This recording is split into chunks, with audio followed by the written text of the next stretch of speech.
आज हम लोग पढ़ेंगे द स्टोरी ऑफ विलेज पालन।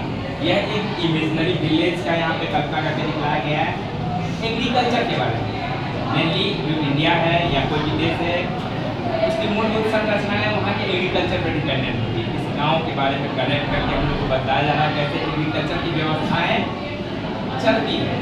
सबसे पहले इसमें दिखाया गया है कि यहाँ पे कितने फैमिली थी इस गाँव में, 450। उसमें से अपर कास्ट की जो फैमिली थी वो 80 थी और 1/3 पॉपुलेशन जो था वो दलित का था, एससी का था। ये लोग जो थे उनके घर एससी यानी दलित लोग जो थे उनके घर मिट्टी और काट वगैरह के बने हुए थे। और जो रिच फैमिलीज के थे, ये एवर कास्ट के जो लोग थे जिनका घर 80 था, ये इन लोगों का घर जो है पक्के मकान की बनी। ज्यादातर जो जमीन था यानी लगभग 70% जमीन के मालिक यही लोग थे, यानी ज्यादातर जमीन जो है इन्हीं लोगों का था, एवं काट का। और दलित जो थे उनके छोटे छोटे जमीन के टुकड़े थे जिससे बहुत कम उपजा है। इस गांव के बारे में, इस गांव के संरचना के बारे में बतला रहा है कि यहाँ पे वेल कनेक्टेड रोड थी जो हर एक मौसम में एक गांव से दूसरे गांव को कनेक्ट करती थी। इसमें एक गांव था, गांव का नाम क्या था? नहीं, रायगंज। और शहर का नाम शाहपुर। दो, एक बगल का गांव था रायगंज और शहर था शाहपुर। उससे कनेक्ट होने वाला एक बढ़िया रोड था, इलेक्ट्रिसिटी की, ट्यूबवेल था, एजुकेशन के लिए 2 प्राइमरी स्कूल और एक हाई स्कूल था, और हॉस्पिटल्स की भी सुविधाएं। इन सारे सुविधाएं के साथ हमको पता चलता है कि ये विलेज जो है वेल डेवलप्ड था। फिर हम लोगों ने अब हम लोग पढ़ेंगे फैक्टर ऑफ प्रोडक्शन। 4 होते हैं, कौन कौन सा? लैंड, लेबर, फिजिकल कैपिटल और ह्यूमन कैपिटल। इसमें फिजिकल कैपिटल के भी 2 पार्ट्स हैं। कौन कौन सा? फिक्स कैपिटल और वर्किंग कैपिटल। फिक्स कैपिटल क्या होता है? टूल्स, मशीन, बिल्डिंग, जिसमें एक बार पैसा लगा दिए और दूसरे साल बार बार उसमें पैसा लगाने की जरूरत नहीं है। जैसे एक बार बिल्डिंग बना दिया, इस बिल्डिंग का उपयोग बहुत सालों तक कर सकते हैं। एक बार कोई मशीन खरीदिए, उस मशीन का यूज बहुत दिनों तक कर सकते हैं। हम लोग टेलरिंग में कपड़ा सिलवाने जाते हैं, क्या वो टेलर वाला हर एक साल वो मशीन बदलता है? नहीं, एक बार थोड़ा मोटा पूंजी लगा दिए टूल्स, मशीन, बिल्डिंग्स में, ये हो गया फिक्स कैपिटल, एकदम फिक्स, हमेशा रहेगा। दूसरा था वर्किंग कैपिटल। वर्किंग कैपिटल का मतलब होता है काम करने के लिए क्या क्या चीजें चाहिए। सबसे पहला हमारे पास पूंजी चाहिए, पैसे चाहिए, और दूसरा चाहिए रॉ मटेरियल जिसको आधार बना के हम काम करें। और फिर है ह्यूमन कैपिटल। ह्यूमन कैपिटल क्या होता है? मानवीय पूंजी। कहता है हम लोग मानव को भी पूंजी के रूप में यूज करते हैं। ये स्कूल है, यहाँ पे बहुत तरीके के स्टाफ, उनका एजुकेशन का लेवल अलग अलग है, उसी प्रकार से अलग अलग प्रकार के यहाँ पे स्टाफ है। जैसे टीचर है, टीचिंग करवा रहे हैं, तो इनका जो एजुकेशन लेवल होगा वो ग्रेजुएट होंगे, एमए करके आएंगे या विभिन्न कोर्स करके आएंगे उस लेवल। जो प्यून है वो थोड़ा कम शिक्षित है, जो गार्ड्स है वो भी थोड़ा कम शिक्षित होंगे। ठीक है, तो ये क्या दिखला रहा है? एजुकेशन, स्किल, हेल्थ, ये सारा चीज मिलके ह्यूमन कैपिटल का निर्माण करता है। वैसे इसके बारे में विशेष तौर पे अगले चैप्टर में हम लोग को अच्छे से पढ़ना है। फिर है next topic farming in Palanpur. कैसे फार्मिंग हुआ करता था वहाँ पे? लैंड इज फिक्स्ड, वहाँ पे जमीन तो फिक्स था, तो कम जमीन में, और वैसे भी हम लोग जमीन को और फिक्स करते जा रहे हैं, घर वगैरह बना, तो घर वगैरह जो बनाते हैं हम लोग, उससे क्या हो जा रहा है? जो एग्रीकल्चर वाले फिक्स है, कहने का मतलब हुआ कि जमीन फिक्स है, जो एग्रीकल्चर हम लोग करते हैं वो जमीन फिक्स है, तो उस पर ज्यादा से ज्यादा प्रोडक्शन हम लोगों को करना है। तो कैसे करेंगे? इसमें बतलाया गया है लैंड को मापने की जो इकाई होती है वो क्या होता है? हेक्टेयर। इसमें बताया गया है कि विभिन्न प्रकार का एक ही सीजन, एक ही ईयर में कई प्रकार के क्रॉप्स लगाएंगे, जैसे रबी, खरीफ, जैद। तो इसमें हम लोग पढ़ेंगे रबी के बारे में, खरीफ के बारे में और जैद के बारे में। खरीफ के बारे में सबसे पहले पढ़ते हैं खरीफ। अर्ली जून, जब जो मानसून आता है तो मानसून के आते ही इसकी बुआई की जाती है। इसमें मेज आते हैं, राइस आते हैं और भी सारे प्रकार की फसलें आती हैं। इसकी बुआई जो है जून टू जुलाई में होती है और हार्वेस्ट होती है सितंबर में। ठीक है, इसकी खरीफ की। और अब है रबी। रबी की फसलें जो है अक्टूबर से नवंबर में इसकी बुआई होती है और कटाई मार्च अप्रैल में। इसमें व्हीट आता है, दाल दलहन की फसलें आती है, बीज आती है और भी सारी चीजें आती है। फिर बचा 2-3 महीना बीच में, अप्रैल से लेके जून तक।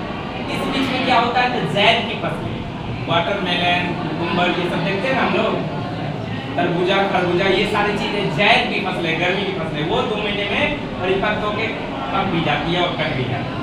तो ज्यादा से ज्यादा फसल हम लोग क्या कर रहे हैं, लोगों को खिलाने के लिए प्रोड्यूस कर रहे हैं, एक ही साल में 2-3 फसलें। दूसरा तरीका है इसमें कि हम लोग क्या करें, इसमें ज्यादा से ज्यादा उपज बढ़ाएं, यील्ड बढ़ाएं। यील्ड का मतलब होता है उपज बढ़ाना, यानी एक साल में हमने कितना उपजाया, ठीक है। उसके बाद कह रहा है कि ग्रीन रेवोल्यूशन आया 1960 के दशक में। इसमें राइस एंड व्हीट का जो प्रोडक्शन है उसको इंट्रोड्यूस करवाया गया ताकि ज़्यादा से ज़्यादा लोगों को पॉपुलेशन जो बढ़ रहा है उसमें खिलाया जा सके। अब है मल्टीपल क्रॉपिंग। मल्टीपल क्रॉपिंग क्या होता है, एक सिंगल सीजन में, सिंगल सीजन यानी हम रबी का ले सकते हैं, खरीफ का ले सकते हैं, एक ही सीजन, एक सिंगल सीजन में, जैसे खरीफ की सीजन है तो उस सीजन में एक से अधिक क्रॉप का प्रोडक्शन करना। जैसे हम लोग देखे हैं गेहूं भी हम लोग रोप देते हैं और गेहूं के साथ साथ सरसों भी उसी खेत में, सेम खेत में। इससे क्या होता है, हमारा सरसों इंगेज नहीं किया खेत और गेहूं भी फल गया, तो ज्यादा से ज्यादा खाने के लिए पॉपुलेशन बढ़ रहा है, तो खाने के लिए ज्यादा से ज्यादा सेम भूमि पे उपजा रहे हैं। ये मल्टीपल क्रॉपिंग के द्वारा है, यानी एक ही सीजन में एक से अधिक उपजा पाना। उपज क्या होता है, यील्ड क्या होता है, एक सिंगल सीजन में हम लोग कितना उपजा पाए, उसी को हम लोग यील्ड कहते हैं। फिर ग्रीन रेवोल्यूशन 1960 के दशक में ग्रीन रेवोल्यूशन राइस और व्हीट को हम लोग को इंट्रोड्यूस करवाया, जिसमें हम लोगों ने जाना कि how to produce more and more rice and wheat, ठीक है। इसमें जाना मॉडर्न फार्मिंग, यहाँ पे ग्रीन रेवोल्यूशन लेके आया मॉडर्न फार्मिंग मेथड, जिसमें कहता है कि न्यू इक्विपमेंट्स का उपयोग करना, जैसे tractors, pesticides, fertilizers, HYV seed. HYV seed क्या होता है, high yielding variety of seed, ऐसा बीज जिससे कि उन्नत किस्म का क्या हो, पौधा लगे। जैसे देखोगे पहले चना की दाल छोटी हुआ करती, अब बहुत बड़ी बड़ी। भिंडी की फसल जो होती थी, भिंडी छोटा छोटा हुआ करता, बड़ा होता है। क्या होता है, सेम पेड़ में उससे बड़ा फसल लगाए ताकि ज्यादा से ज्यादा प्रोडक्शन होगा, तो बड़ी जो जनसंख्या उसको खिला पाएंगे। सेम लैंड तो फिक्स है, तो ज्यादा से ज्यादा प्रोडक्शन करना है, इसलिए HYV का उपयोग करते हैं। ये है मॉडर्न फार्मिंग, जिसमें हम लोग न्यू इक्विपमेंट्स मॉडर्न तरीके से यूज करते हैं। इसके साथ साथ इरिगेशन, फर्टिलाइजर, पेस्टिसाइड, HYV का यूज करते हैं। ये मॉडर्न फार्मिंग।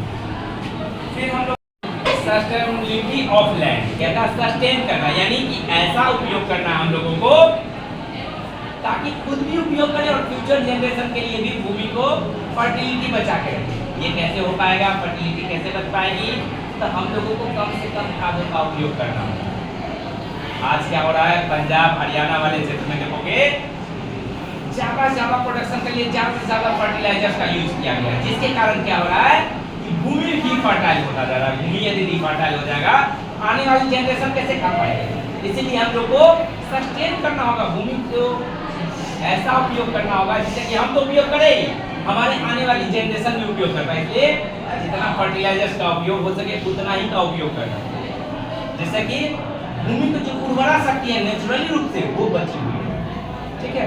फिर हम लोगों ने पढ़ा लैंड कैसे डिस्ट्रीब्यूटेड था पालमपुर में लोगों के बीच। उसमें हम लोगों ने देखा था बहुत सारी ऐसी भूमि थी जो बहुत बड़े बड़े लैंड के टुकड़े थे और बहुत सारी छोटी छोटी थी, जिसमें छोटे छोटे किसान क्या करते थे, प्रोडक्शन किया करते थे, ठीक है। उसके बाद है कि लेबर कौन प्रोवाइड करता था। लेबर जिनके छोटे छोटे खेत होते थे उनके पास पूरा काम नहीं होता था साल भर, और सीजनली भी वो बैठे रहते थे।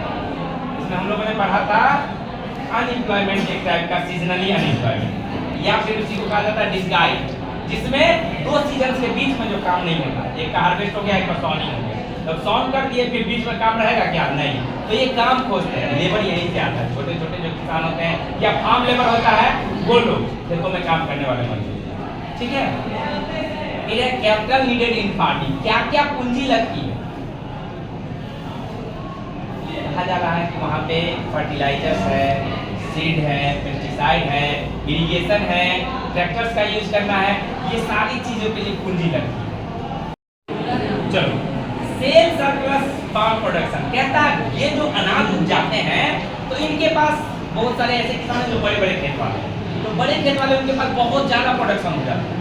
तो फिर ये बचे हुए अनाजों का क्या करते हैं, अपने कंजप्शन के लिए साल भर के लिए ये रख लेते हैं। उसके बाद बचे हुए अनाज का क्या करते हैं, ये बचे हुए अनाज को क्या करते हैं, बगल के गांव यानी रायगंज में जाके बेच देते हैं और वहां से शहरों में एक्सपोर्ट कर दिया जाता है ताकि शहर की जो आबादी है उसको भी फीड करवाया जा सके। ठीक है, तो ये बचे हुए अनाजों को बेच देते हैं उचित दामों पे। उसमें एमएसपी है, मिनिमम सपोर्टिंग प्राइस है, गवर्नमेंट के द्वारा तय की जाती है। उसमें कभी कभी क्या होता है, हम लोग एफसीआई को भी बेचते हैं या फिर डायरेक्टली खुद से भी जाके बेचते हैं। ये दोनों तरह के अपना सकते हैं किसान। आगे क्या था, नन फार्म एक्टिविटी। पालनपुर में नन फार्म एक्टिविटी क्या क्या था, नन फार्म एक्टिविटी में डेयरी आता है जिसमें दुग्ध उत्पादन, यानी हम लोग बहुत सारी गाय भैंस या बहुत सारी दूध देने वाली पशुओं को पालते हैं जिससे हम लोग को डेयरी या डेयरी प्रोडक्ट मिल जाता है। आजकल देखोगे सुधा है, अमूल है, बहुत सारे प्रोडक्ट्स बेच रही है। हम लोग सिर्फ दूध पहले समझते थे, दूध दही मट्ठे, आज देखोगे उसी से पेड़ा मिठाइयाँ और तरह तरह के मेवे पकवान बना के लस्सी वगैरह ये बेचा जा रहा है। फिर था नन फार्म एक्टिविटी में ही स्मॉल स्केल मैन्युफैक्चरिंग, यानी छोटे छोटे उद्योग लगा देना, टोकरी उद्योग लगाना, पापड़ उद्योग लगाना, तिलौड़ी दनौड़ी ये सब जो बनाती रहती है महिलाएं गाँव में, वो सब कर करके अपने जीविकोपार्जन को बढ़ाना। फिर है शॉपकीपर, गांव है तो वहाँ पे लोग दुकान की जरूरत पड़ेगी और दुकान से कुछ चीज़ों को खरीदना हो तो खरीदने के लिए शॉप का उपयोग करते हैं लोग। कोई इक्का दुक्का दुकान खोल लिया और सब लोग वहाँ से तरह तरह का सामान खरीदते रहते हैं। और फिर है ट्रांसपोर्टेशन। ट्रांसपोर्टेशन का मतलब होता है एक जगह से दूसरे जगह हमको यदि कोई सामान ले जाना है, जैसे सरप्लस अनाज जो हम प्रोडक्शन किए उसको भी दूसरे गाँव ले जाके बेचना है तो उसके लिए भी हमको ट्रांसपोर्टेशन का यूज करना है। ये भी एक हल्का पुल था उस गांव का, पालनपुर का सेक्टर था। नन फार्म एक्टिविटी में सबसे ज़्यादा फलता फूलता ट्रांसपोर्टेशन था, क्योंकि ट्रांसपोर्टेशन में ही हम लोग क्या कर रहे थे, सारी चीज़ें एग्रीकल्चर की डिपेंडेंट थी। जब यहाँ मधुबनी क्षेत्र में गन्ना का प्रोडक्शन हुआ करता था उस समय भी ट्रांसपोर्टेशन की सुविधाएं बनी हुई थी। बैलगाड़ियों पे किया जाता था, वेल डेवलप्ड सड़कें होती थी, थोड़ी बहुत कच्ची भी सड़कें होती थी, लेकिन फिर भी लोग क्या करते थे, ट्रांसपोर्टेशन का उपयोग किया करते थे समय के अंदर। अभी तो मोटर व्हीकल आ गया जिसमें हम लोग सीख पहुँच जाते हैं एक जगह से दो जगह। यही था हमारा पालनपुर की स्टोरी। इसमें हम लोगों ने एग्रीकल्चर के बारे में मोस्टली पढ़ा कि एग्रीकल्चर को कैसे बढ़ाया जा सकता है। ठीक है, यानी ज़्यादा से ज़्यादा प्रोडक्शन करना है ताकि ये पॉपुलेशन जो बढ़ रही है उसको फिट करना है। यहाँ से जब हम लोग बाहर निकलते हैं तो देखते हैं एग्रीकल्चर की जो भूमि है उसके घर लोग बनाए थे, तो घर के रूप में भी इंगेज करें एग्रीकल्चर की भूमि को, तो फिर ज़्यादा से ज़्यादा प्रोडक्शन करना होगा कम से कम लैंड पे। इसलिए हम लोग मॉडर्न फार्मिंग का यूज़ करते हैं, HYB का यूज़ करते हैं, पेस्टिसाइड्स का यूज़ करते हैं, यही ठीक है। Thank you.